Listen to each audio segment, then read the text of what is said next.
Belajar bareng, lebih tepatnya mungkin lebih belajar bareng ya. Oke, namanya Lumit.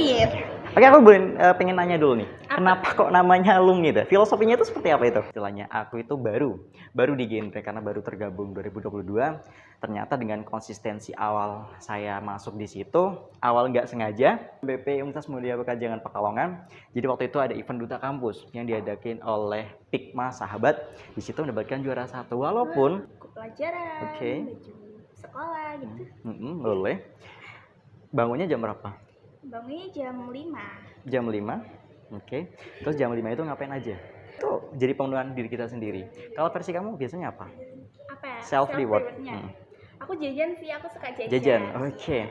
Jadi suka makan ya? Iya. Baik.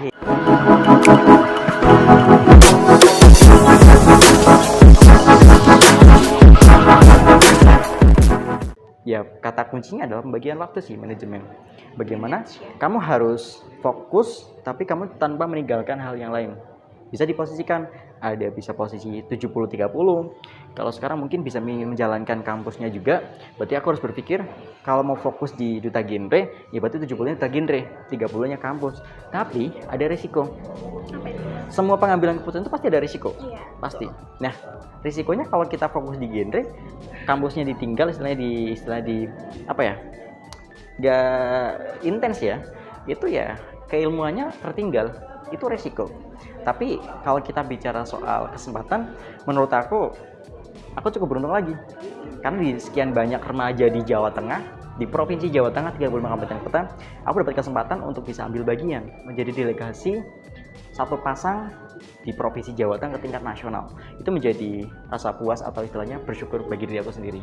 Jadi mau nggak mau sekarang aku harus fokus buat menyelesaikan tanggung jawab itu, bagaimana aku menyelesaikan dengan baik, dan hal-hal yang lain tanpa ditinggalkan. Caranya bagaimana? Ya caranya ngelobi, cara melakukan pendekatan, selesaikan dengan cara yang baik. Resikonya pasti ada, tadi tertinggal. Dan hal-hal yang lain juga, apa yang ingin kamu lakukan setidaknya kamu harus berbuat baik juga. Jangan sampai menyakiti orang-orang yang di sekitar kamu. Jadi tetap jalan semuanya, tapi kamu juga harus fokus tentang tanggung jawabnya itu. Nah, kalau di sekarang di genre ini sendiri, tanpa mengurangi tanggung jawab yang lain. Berjalan tapi beriringan, tapi nggak begitu jauh banget. Jadi seimbang gitu seimbang. Ya. Nggak seimbang juga sih ya. Ya intinya kalau versi sekarang nggak seimbang sih, lebih tepatnya sama-sama jalan aja. Dan fokusnya aku di duta genre. Tapi kalau versi teman-teman bisa banget diseimbangkan. Tapi resikonya capek. Iya. Gitu. Karena banyak kegiatan ya, banyak aktivitas. Betul. Harus siap juga, siap capek, siap lelah, siap habis uang banyak, dan siap sebagainya. Kalian harus capek kalau pengen sukses. Gak ada sukses yang instan gitu. Iya, betul banget. Nah, ngomongin cita-cita nih, itu kan udah jadi duta genre nih, berangkat duta genre nasional. Apakah duta genre itu bagian dari cita-cita Mas Fatu dari kecil, atau apa nih sebenarnya cita-cita Mas Fatu dari kecil? Kita bicara soal cita-cita ya, atau goals di masa depan. Aku nanya deh, cita-citamu apa? Aku sebenarnya mau jadi dosen sih. Dosen apa? Dosen sastra budaya.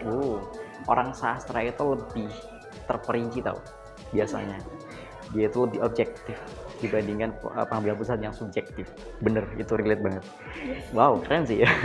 Amin. Berarti itu konsisten dari kecil sampai sekarang?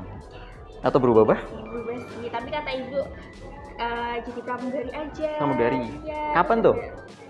Pas SD? Iya, SD, SMP. SD, SMP masih pramugari konsisten. SMA? Jadi dosen aja, terus ada bilang jadi polwan aja. Oke. Jadi pusing. Jadinya apa nih? Waduh. Tapi udah ada rencana ya. Berarti fix yang finalnya ini di Insya Allah dosen, kalau nggak pramugari nanti. Aku doain ya semoga tercapai, amin. Tentunya juga dipersiapkan dengan baik timelinenya, bagaimana kamu harus menggapai itu, apa yang harus dilakukan juga harus disiapkan. Kalau kita bicara soal cita-cita, versi aku temen, cita-cita dari kecil tuh beda-beda, sampai sekarang beda. Jadi pas aku kecil, mungkin waktu itu pas TK udah ada cita-cita. Cita-cita waktu TK itu pengen jadi tentara kalau nggak salah. Pengen jadi tentara karena pas waktu ada pelajaran apa gitu loh. Iya tentang PPKN ya, tapi dulu namanya lupa. Jadi asik kayaknya nih jadi tentara tembak-tembakan gitu. Ngeri banget tembak-tembakan gitu. Jadi tentara, kemudian di SD pengen jadi wirausaha. Di SMP beda lagi. Beda-beda ya. SMP pengen jadi pelaut. Sampai SMA pelaut, SMA kelas 1 itu masih pelaut. SMA kelas 2 sampai kelas 3 beda lagi. Pengen jadi pengusaha. Dan yang terakhir di perkuliahan, karena udah spesifik kuliah kan, ternyata paling dekat adalah aku ingin menjadi seorang apoteker, farmasis. Jadi ketika udah nanti gelar S1 farmasi, pengen kuliah juga di profesi farmasi, nanti pengen buat apotik. Nah, setelah apotik selesai, aku pengen wujudkan cita-cita pas SD tadi, pas SMP tadi, wirausaha. Aku pengen usaha, kebetulan kayaknya aku basic wirausaha sih. Suka banget dengan wirausaha. Karena, pengen tahu nggak kenapa? Kenapa? Kita bicara soal kerja ya. Kalau menurut kamu, apa sih benefit ketika kita, bukan saya merendahkan ya, apa sih benefit ketika kita menjadi PNS? Apa? Kerjanya menurut kamu, pandangan kamu, di depan kamu apa PNS itu? PNS itu ya guru, bisa jadi bank. Bisa. Dosen, kalau dosen itu bukan PNS ya? Atau PNS juga ya? Mungkin enggak ya? Enggak, Kurang aku tahu. juga kurang tahu. Jadi satu tadi soal pekerjaannya, berarti ada jam kerja kan? Iya. Satu. Kemudian income, soal gaji. Gajinya berarti UMR ya kalau kita, bisa juga lebih. Tapi di sini aku ingin mendapatkan benang merah, ditarik benang merah, bahwasanya ada yang menjadi kebosanan ketika itu berlangsung secara berangsur-angsur, terus menerus. Menurut aku ketika aku menjadi PNS, aku bakal bosan dengan waktu yang sama. Aku harus bangun pagi jam 7, kerja, terus selesai pulang jam 4, kemudian melakukan aktivitas, tidur, ngerjain tanggung jawabku, berangkat lagi terus. Kayaknya capek.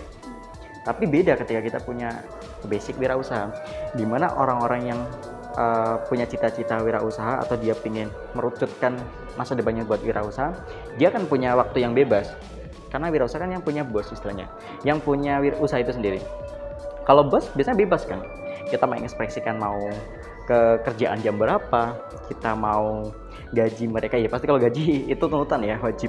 Kita mau apa tadi? Ada terkait dengan waktu bebas. Kemudian soal income, wirausaha itu income-nya nggak terdeteksi. Bisa aja itu miliaran, ratusan, bahkan ketika rugi juga bisa. Jadi dua hal ini, kamu punya kebebasan untuk mengekspresikan diri kamu, punya waktu luang yang bebas, dan kamu punya income yang nggak terbatas. Di situ mungkin jadi daya tarik dari aku ya.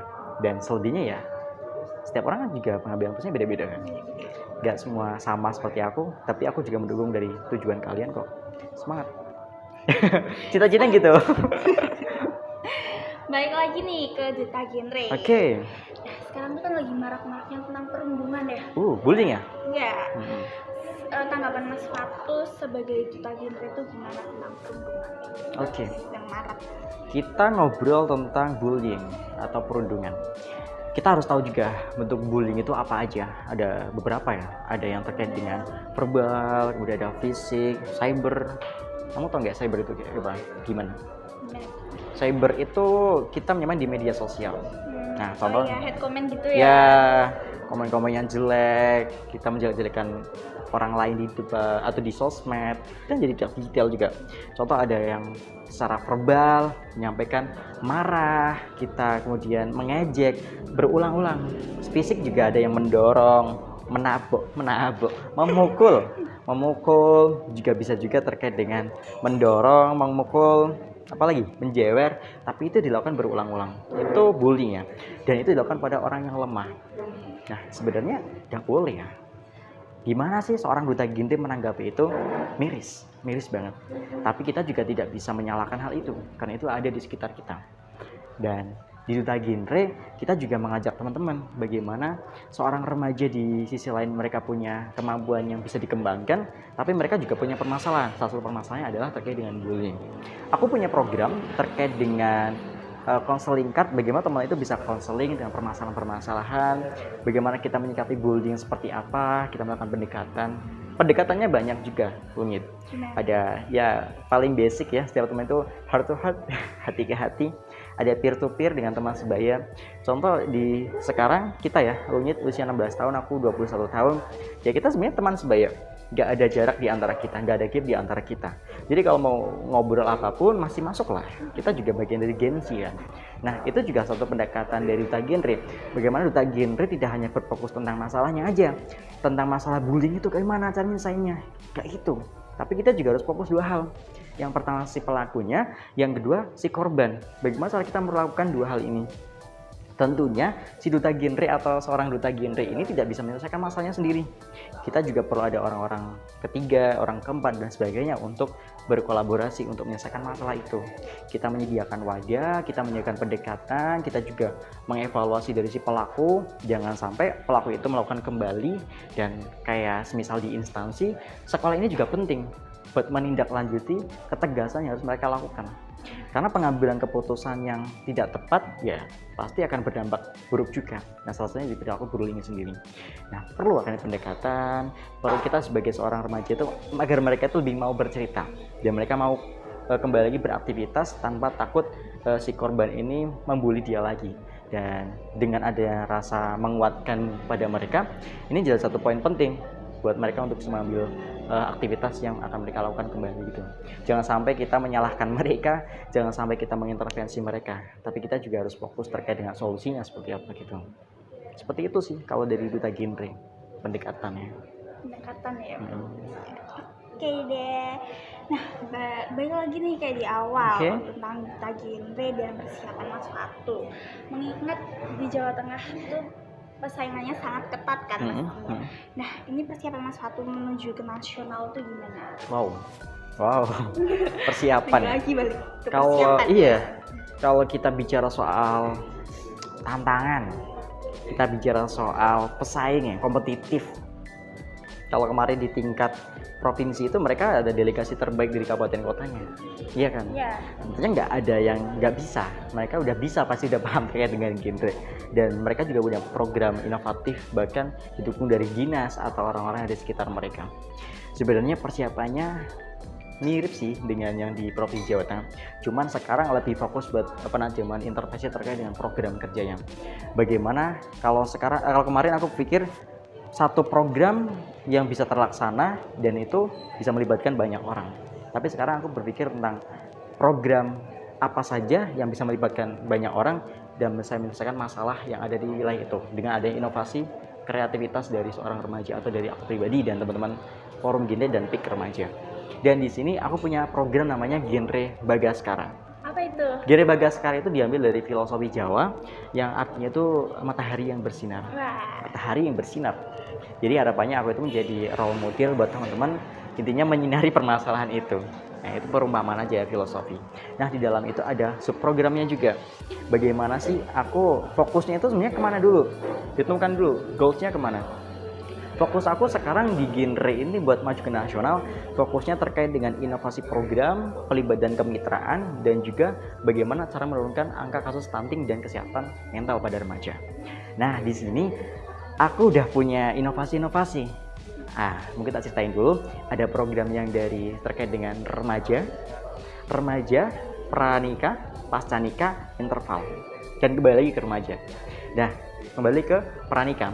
Dalam program pranikah ini aku ada program terkait dengan kalau genre itu mengenal implementasi ini genting. Kita mengenal implementasi ini genting, di mana seorang fasilitator akan menyampaikan pentingnya edukasi atau informasi gizi yang harus mereka ketahui.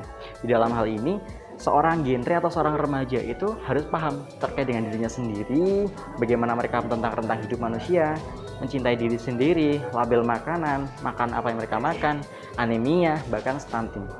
Di sini, seorang fasilitator biasanya menyampaikan informasi ke teman sebayanya itu, kalau saya pribadi ya, aku juga fasil 4-5 jam nyampe informasi. Ada 7 topik tadi. 7 topik itu yang pokok, 4-5 jam. Nah, di situ aku melihat kelemahan bahwasanya ketika fasilitator itu hanya fokus buat teoritisnya. Di samping itu mereka ada kegiatan yang bersifat akrab, kedekatan, tapi termasuk selalu monoton bagi aku, terlalu teoritis. Bahkan seorang remaja itu bakal cepat bosan. Apalagi kalau kita melihat seorang remaja, nggak semuanya remaja itu interaktif, nggak semuanya mereka mau gitu kan. Nah, bagaimana cara kita menciptakan kreativitas agar mereka mau dan agar mereka ikut menjadi bagian dari kita. Nah, aku menciptakan media juga, bagaimana ada istilahnya media yang bakal aku hakikan, nanti juga bakal jadi skripsi saya, bakal jadi program inovasi saya. Ini udah mulai berjalan dan insya Allah tinggal di legalitas, dan nanti di tingkat provinsi bakal direalisasiin di 35 kabupaten kota. Nah, selain itu juga ada terkait dengan bedah jamban, bekerjasama dengan PUPR, Kementerian PUPR. Ini udah berjalan juga, nanti bakal survei di lapangan, bedah jamban, kita mengevaluasi tentang sanitasi. Sanitasi itu terkait dengan air, akses air bersih. Nah, orang yang stunting, anaknya stunting, salah satu faktor penyebabnya adalah sanitasi atau air. Banyak mengandung kapur gitu loh. Nah, atau mengandung besi atau Fe. Nah, itu juga berbahaya. Bahwasanya ketika akses air yang jelek atau dapur yang jelek, bahkan istilahnya jamban yang jelek, akan mempengaruhi hasil anak yang dilahirkan, berawal dari ibu yang mengandung atau hamil. Nah, di situ aku bersama dengan PUPR bakal melakukan bedah jamban. Nah, itu akan terrealisasi di Kota Pekalongan. Kemungkinan besar ada 125 atau berapa ya, lupa. Itu bakal dibedah. Itu menjadi data aja, dan ini masih rancangan, belum ketemu lagi, belum ke lapangan, karena ini menjadi data yang harus kita intervensi terus seperti itu. Kemudian juga ada terkait dengan sosialisasi Catin. Kita mengenal ada terkait dengan aplikasi LC-Mil, elektronik siap nikah dan hamil. Jadi kalau di genre itu kita mengenal LC-Mil, sebelum menikah atau calon pengantin ini bakal screening dulu di LC-Mil. Iya, betul. Kita mensosialisasikan kamu itu usianya berapa. Tapi itu dalam bentuk aplikasi. Ada tinggi badan, berat badan, indeks massa tubuh, hemoglobin, tidak merokok dan lain sebagainya. Nanti kalau aplikasinya udah menunjukkan warna hijau, berarti udah boleh. Tapi kalau warna merah itu belum boleh. Nah, kita juga harus memberikan informasi itu agar si calon pengantin ini atau calon istilahnya calon ibu calon bapak ini tahu apa aja yang mereka butuhkan ketika kedepannya. Ini tadi ada baru pra, ada lagi program yang pasca. Di pasca ini aku ada program tote bag berencana. Ini udah berjalan dari tahun 2022 sampai sekarang. Tote bag ini merupakan inovasi karya nyata bagaimana seorang remaja itu nyata bisa berkarya loh. Kalau kita fokusnya udah genre kan sebagai public relation, kita menyampaikan informasi ke teman-teman sebaya, kita menyampaikan informasi kepada orang-orang di sekitar kita, bahwasanya genre itu artinya merencanakan kehidupan, berencana. Desainnya itu berencana. Aku nggak bawa sampel, jadi nggak bisa mendefinisikan ya seperti apa bentuknya. Jadi nanti bisa dicek di Instagram saya ada kok. Udah. Oh, udah tahu ya. Itu berencana, artinya merencanakan kehidupan. Nah, kalau kita bicara soal sosialisasi, kita menyampaikan informasi, ya ada banyak banget caranya. Salah satunya aku melihat dari penggunaan media yang sering aku gunakan, menurutku kurang efektif. Nah, aku meranah ke fashion. Bagaimana seorang remaja itu nyata lebih cenderung suka menggunakan tote bag. Ini juga kan peralihan terkait dengan transisi pengurangan penggunaan sampah plastik ke penggunaan tas itu sendiri. Nah, selain itu juga ada pelatihan life skill untuk menggunakan tas ini. Nah, di sini yang bakal aku tekankan adalah tadi ada 3. Satu terkait dengan life skill, penggunaan sampah plastik, dan hasil 10% dari penjualan itu bakal dialokasikan ke stunting. Dan kemarin itu sudah terjual ratusan, kurang lebih ada dari 2022 sampai sekarang mungkin under 500 ya, sekitar 300-an piece yang terjual. Dan itu salah satu bukti nyata bahwa saya remaja itu selain berkarya, tapi mereka juga mau berpartisipasi di dalam masyarakat, tentunya terjun dalam penanganan stunting. Tadi baru pasca, ada interval, ada lagi. Oh iya, ada lagi banyak. Kalau soal interval ada, kita mengenal 1000 kader, Sewu kader Dino. Nah, di sini kita menggunakan informasi juga terkait dengan bumil tadi. Setelah udah bumil, kemudian setelah interval berarti kan udah hamil. Anaknya udah hamil, bagaimana anak ini dipersiapkan agar tidak stunting? Ya, diberikan informasi terkait dengan ibunya. Bu, jangan makan ini, jangan ini dan sebagainya. Ini memberikan informasi gitu loh. Contoh ke posyandu, cenderung ke puskesmas buat selalu cross check seperti itu. Karena pengecekannya sangat penting, imunisasi juga penting. Nah, pemantauan bagaimana kita menyampaikan ASI eksklusif selama 6 bulan. Jadi ketika udah lahir, ASI eksklusif itu ASI yang diberikan kepada bayi selama 6 bulan. Itu sangat penting. Itu buat imunitas tubuh atau seorang anak itu sendiri yang datang dari ibunya. Dan mengurangi stunting. Iya, betul banget. Ada juga terkait dengan interval itu apa ya, saya lupa. Sebenarnya udah banyak banget tak plotin. Intinya salah satunya itu tadi, nggak ada dasyat, dapur siap atau stunting. Nah, sebagai alokasi dari pasca pra tadi yang tote bag berencana, maksudnya ke dasyat uangnya itu nanti membantu bagian dari dasyat atau pembelian susu yang bakal dikasihkan ke distribusian ke AKS atau audit kasus stunting. Dan itu udah terjun di masyarakat, survei di masyarakat, ini udah berjalan juga. Dan kembali lagi kita ke remaja. Di remaja ini aku punya istilahnya, bukan aku aja sih, sebenarnya teman genre juga punya, bagaimana di nasional kita harus membina 5 PIK binaan, ada 10 duta giri desa. Tapi yang menjadi pembeda aku di sini adalah bagaimana aku menciptakan banyak mitra dari wilayah-wilayah yang berbeda. Kalau tadi di nasional itu mewajibkan minimal 5 dan 10. Kalau aku PIK-nya sekarang baru 6 dan duta girinya target baru berapa ya? Sekarang mungkin sekitar 20-an, ini mau tuh 30. Jadi bakal 40 pasang mungkin atau 30 pasang yang bakal aku bina di wilayah yang berbeda. Yang sudah jalan itu di kota Magelang, dan itu bakal sering bolak-balik. Aku sering bolak-balik juga ke Magelang. Kita bahas bareng, ngobrol bareng terkait dengan remaja itu perannya seperti apa, sampai bagaimana mereka punya program kerja dan mereka mau berpartisipasi aktif di kelurahannya itu sendiri. Itu di kota Magelang. Dan tadi ada rollingnya kan, dari pra, pasca, interval, kembali muter ke remaja sampai akhirnya mempersiapkan lagi buat sebelum menikah lagi, catin tadi gitu. Penting banget program kerja. Keren banget nih. Banyak banget ya nyampeinnya. Sorry banget, sorry. Nggak apa-apa dah. Nah, kita balik lagi nih yang tadi berhubungan. Oke. Ada nggak sih harapan Mas Fatu untuk para generasi muda ini biar nggak ada perundungan gitu? Miris banget ya. Oke, miris banget. Perundungan. Sebenarnya kalau kita bicara soal masalah ya masalah itu nggak bisa selesai kalau kita nggak bisa tahu akarnya seperti apa. Nah, makanya kembali ke remaja. Bagaimana cara kita menanamkan mindset, kita bisa melakukan aktivitas apapun tanpa mengganggu orang lain. Sekali terjun harus basah, sekali berjuang harus tuntas. Karena sebenarnya level tertinggi dari suatu perjuangan adalah menyelesaikan. Bagaimana kamu bertanggung jawab dengan baik menyelesaikan masalah itu. Selain itu, ketika kamu mengambil pengambilan keputusan dan kamu bingung dalam situasi yang menurut kamu terdesak, kamu boleh kok ambil keputusan itu, dan kamu jangan berpikir soal resiko. Resiko itu setiap orang pasti ada. Tapi kalau kita yakin buat pengambilan itu, kita mindsetnya percaya bahwasanya kita bisa, bakal bisa. Dan itu udah aku buktikan. Bisa kok. Walaupun kita belum pernah lakukan itu, tapi kalau kita yakin, kita istilahnya percaya bisa, bakal bisa. Jadi jangan pernah takut buat mengambil keputusan. Jadilah orang baik versi diri kamu sendiri, jangan pernah menjadi orang lain. Dan hukum alam itu memang nyata, jadi harus berbuat baik kepada orang lain. Ketika kamu berbuat baik, kamu juga akan diberikan kebaikan juga dari orang lain. Itu hukum yang pasti. Jangan pernah bosan untuk menjadi orang baik. Keren banget.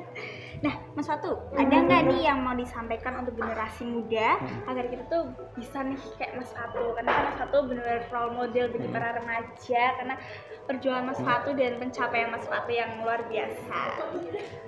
Pesan ya, keluarlah dari zona nyamanmu, mulailah berambisi bahwasanya kamu bisa. Orang lain juga bisa buat mengambil keputusan, orang lain bisa sukses, kenapa kamu enggak? Kamu berhak kok buat sukses, dan kamu juga pantas kok buat sukses. Jangan pernah takut akan resiko, karena pengalaman terbesar atau guru terbesar itu datang dari pengalaman. Jangan pernah takut, karena jadinya setiap orang pasti bisa kok buat nyelesain masalah. Tinggal bagaimana kamu berani atau tidak untuk mengambil keputusan itu. Semangat, terus semangat, jangan pernah takut. Jadi kuncinya ada di diri sendiri. Iya, ya? diri sendiri. Gitu.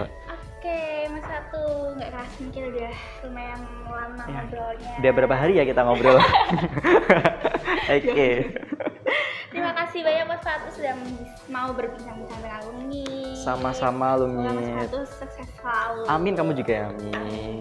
Saling mendoakan, dan temen juga yang nonton, teman-teman yang ada di Jurnal Laska sukses terus. Karena harapan terbaik ketika kita hidup kan, kita pengen selalu baik dari hari-hari selanjutnya gitu kan. Dan hari sebelumnya pasti berbeda dengan hari esok. Jangan pernah takut akan resiko. Yakin aja kamu bisa melakukan itu dan kamu bisa menggapai cita-cita itu. Semangat. Amin, amin, amin, amin. Nah, itu dia teman-teman obrolan asik kita tadi ya Mas Fatu. Terima kasih banyak Mas Fatu sudah hadir di Jurnal Laska. Sama-sama Lungit. Untuk kedepannya. Amin. Kamu juga sukses selalu ya. Amin. semangat terus. Dan kita mengucapkan terima kasih juga pada Space Blue karena sudah menyediakan tempat yang sangat baik, luar biasa sekali. Sangat nyaman ya? Iya, betul sekali. Buat teman-teman jangan lupa like, comment, subscribe, and share ya. See you.